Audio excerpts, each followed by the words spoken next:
vous vous présentez vous-même. Alors, une minute d'attention. Et tout à l'heure, on parlait des femmes formidables. Voici Claude Grison, écochimiste, directrice de recherche au CNRS, qui va donc développer d'une manière assez belle, insolite, l'esprit de Léonard et l'amour pour la nature.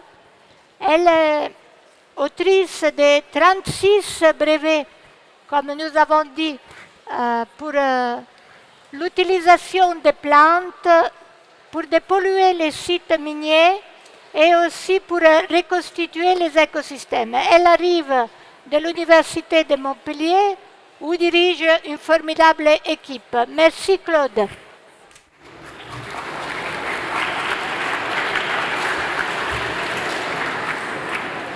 Merci Paola.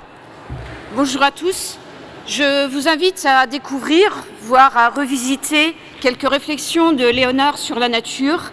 Il est absolument sidérant de voir à quel point aujourd'hui, en 2019, ces propos sont encore d'actualité.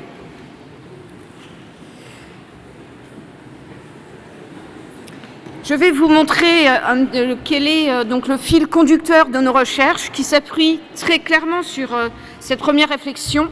Va prendre tes leçons dans la nature, c'est là qu'est notre futur, réflexion bien connue, qui nous permet de dégager des pistes très claires pour essayer de remédier aux impacts environnementaux actuels que nous connaissons. Alors comment ? En observant des stratégies d'adaptation de plantes qui vivent dans des conditions extrêmes. Et vous avez là un exemple précis. Donc vous voyez à gauche un minerai de nickel qui est présent sur le territoire de Nouvelle-Calédonie, ce petit territoire français dans le Pacifique Sud, est un des plus gros producteurs de nickel au monde. L'histoire géologique de ce territoire explique cette concentration hors norme à la surface du sol. Il est phytotoxique et normalement qu'une plante ne devrait pouvoir survivre dans de telles conditions. Et pourtant, certaines espèces, comme cet arbre à la sève bleue que vous voyez, est capable de s'adapter, d'extraire ce nickel dans les racines, de le transporter dans sa sève, d'où cette couleur bleue, jusqu'à 20%, puis de le stocker dans ses feuilles. Une véritable folie végétale qui est pourtant très inspirante et qui est le point de départ d'une idée. Peut-on utiliser ces plantes qui ont développé des stratégies d'adaptation très particulières pour restaurer des sites industriels pollués ou dégradés ?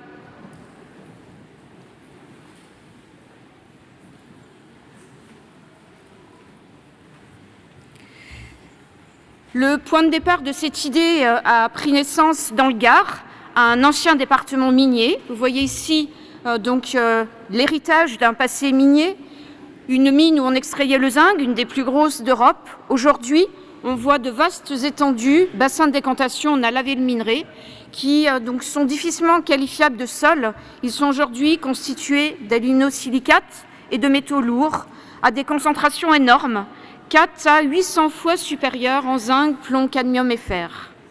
Et pourtant, sur ce sol, on peut détecter quelques espèces qui survivent difficilement, certes, mais qui sont présentes alors qu'aucune espèce végétale ne devrait pouvoir se développer.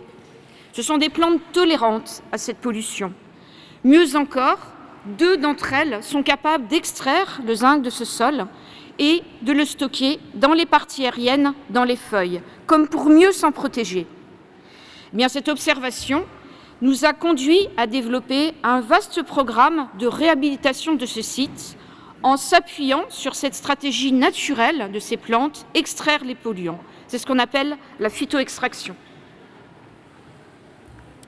Ainsi, en essayant de comprendre au niveau moléculaire comment ces espèces végétales sont capables de survivre, comment vivent-elles en symbiose avec les micro-organismes du sol, il a été possible de les développer à grande échelle, de façon intense, après 4 ans de recherche, et les implanter sur ce site qui était considéré comme un site hautement contaminé où aucune espèce ne devait pouvoir survivre.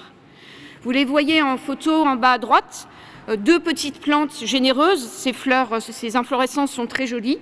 Une brassicacée qui appartient à la famille des choux-fleurs, Noscia cerulescens.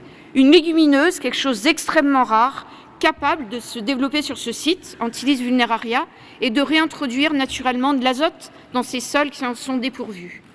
Eh bien, 2 ans après, ces plantes se sont développées naturellement, se sont auto-multipliées sans notre assistance, et aujourd'hui, on fait naître une 2e génération d'espèces végétales qui prolifèrent de façon abondante. Elles constituent maintenant un couvert végétal qui limite l'envol des poussières métalliques et qui protège les habitations voisines.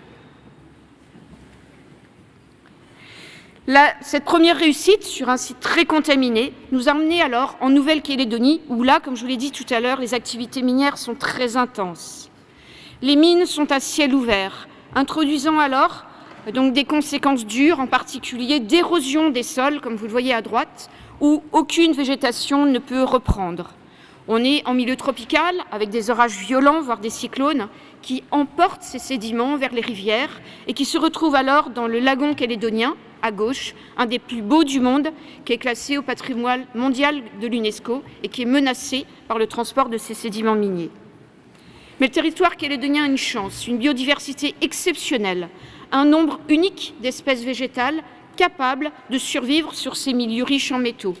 Ce sont ces plantes capables de faire la phytoextraction qui sont pour nous à l'origine d'un vaste programme de réhabilitation de 5 sites miniers à grande échelle, 6 hectares de restauration minière, uniquement à l'aide des plantes de Nouvelle-Calédonie, capables de survivre sur ces sols.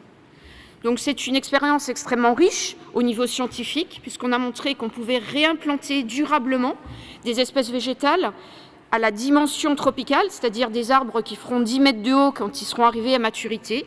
C'est également une très belle histoire, aventure humaine qui nous a permis de travailler de concert avec la population locale, un chercheur du laboratoire qui est maintenant sur place à demeure, et puis les opérateurs miniers français. Quand on parle de dégradation, de pollution des sols, il y a toujours un problème associé. C'est celui de la pollution de l'eau, car une activité minière nécessite l'usage de l'eau pour laver le minerai.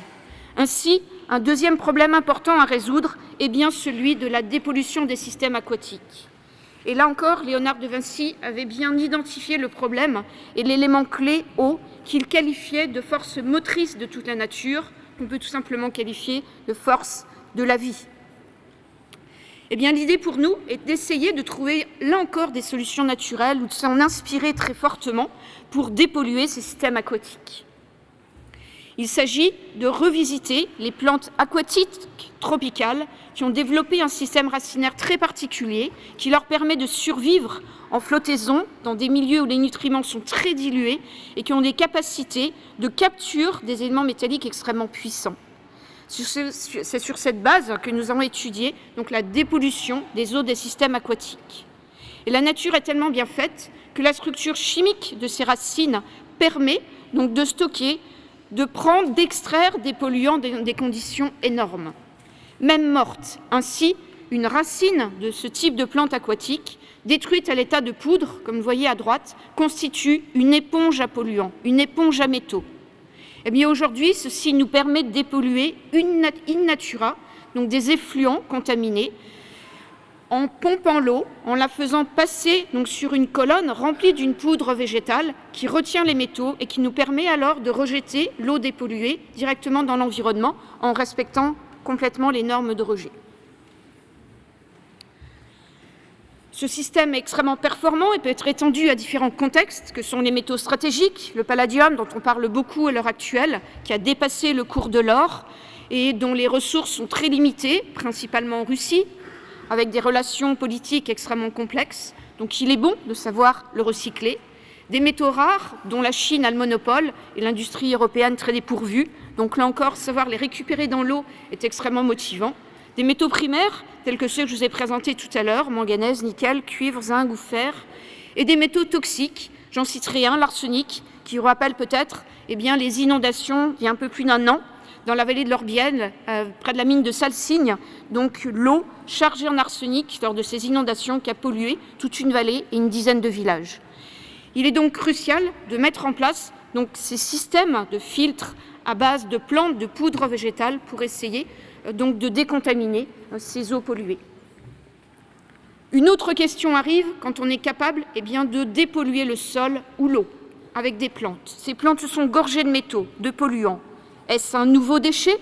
Eh bien non, nous avons voulu montrer que cette poudre végétale peut avoir une seconde vie, pour être utile à autre chose, rendre un second service. Ça a été l'innovation du laboratoire qui a montré que pour résoudre ces problèmes environnementaux, qu'il s'agisse des plantes terrestres avec ces feuilles chargées de métaux, ou ces plantes aquatiques qui génèrent des poudres végétales très riches en métaux, eh bien ces systèmes d'origine végétale pouvaient être transformés en des outils chimiques utiles, des catalyseurs, des boosters de réaction. On les a appelés éco-catalyseurs pour bien les distinguer des catalyseurs qui viennent de la filière métallurgique. Donc des catalyseurs d'origine écologique qui peuvent rendre des services considérables dans une chimie qui se veut respectueuse de l'environnement, qu'on qualifie alors de chimie verte et durable. Aujourd'hui, ces éco-catalyseurs nous ont permis de préparer plus de 3500 biomolécules d'intérêt avec une grande performance très compétitive par rapport aux catalyseurs conventionnels. Ces procédés ont trouvé des applications dans différents domaines. Celui des cosmétiques, on a essayé de revisiter la préparation des grandes molécules du domaine pour réduire au maximum l'empreinte végétale de ces procédés de chimie. Réduire également le coût de certains médicaments, car leur prix est élevé en général pour des difficultés de synthèse. Donc là aussi, nous avons essayé de résoudre ces problèmes de préparation de médicaments avec des catalyseurs plus efficaces, ceux qui viennent des plantes. Enfin, deux autres applications. La première, que vous voyez en bas à gauche, essayer de synthétiser des molécules dites plateformes, celles qui dérivent de la pétrochimie. Essayer de préparer l'après-pétrochimie uniquement avec des plantes en les transformant en molécules de base. Et enfin, un dernier sujet d'actualité, comment remplacer les insecticides dont nous ne voulons plus aujourd'hui et dont l'usage non contrôlé pose des problèmes environnementaux. Et bien là encore, s'inspirer de la nature, regarder comment les plantes font pour se défendre contre l'attaque des herbivores, voire des insectes. Les molécules émises, ces petites molécules messages très puissantes, très sélectives, qui n'ont pas de toxicité, nous donnent des solutions donc absolument inouïes que l'on prépare à des fins industrielles par ce système d'éco-catalyse. Ce sont les futurs agents de biocontrôle qu'on espère mettre sur le marché dans quelques temps. Un exemple d'application très concret de l'éco-catalyse qui montre un petit peu la démarche où on veut être cohérent en fait dans toute cette filière, aussi bien sûr au niveau de l'écologie, mais jusqu'aux applications en chimie, remplacer les systèmes chimiques conventionnels qui sont mis en défaut par la réglementation européenne de la chimie, REACH, pour leur toxicité. Comment faire? Comment ne pas tomber dans les travers des années précédentes? Toujours là, en s'inspirant de la nature, en s'inspirant de la photosynthèse, une usine chimique extrêmement élaborée et bien faite. Et quand on regarde bien, dans la photosynthèse, les plantes savent oxyder l'eau en dioxygène. Une réaction difficile pour un chimiste. La nature le fait très très bien. Elle utilise notamment ce qu'on appelle des clusters, des complexes qui associent des oxydes de manganèse et de calcium. Nous avons essayé de copier ces structures très précises et de les reproduire avec les plantes que nous utilisons et qui viennent donc des sites miniers où on dépollue le sol, donc riche en manganèse. Eh bien, ces plantes, en les transformant par des systèmes habiles, nous permettent de générer des analogues très proches de ces clusters de la photosynthèse.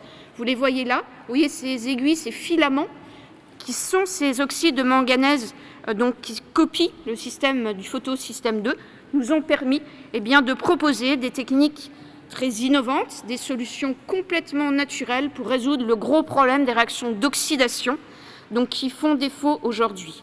Mais aujourd'hui, ces oxydations vertes, éco-catalysées, nous permettent de préparer pour la première fois des comonomères qui vont nous permettre d'accéder à des plastiques biodégradables qui, eux, ne poseront plus les problèmes environnementaux que nous connaissons dans le domaine. Pour conclure, je voulais vous montrer la photo des jeunes chercheurs du laboratoire qui s'appuient très clairement sur la devise de Léonard de Vinci. Savoir n'est pas suffisant, il faut appliquer les résultats de la recherche jusque sur le terrain, mais être prêt n'est toujours pas assez. Il faut essayer d'agir, et c'est ce que l'on essaie de faire en transférant le plus loin possible les résultats de la recherche vers le milieu industriel. Merci à vous pour votre écoute.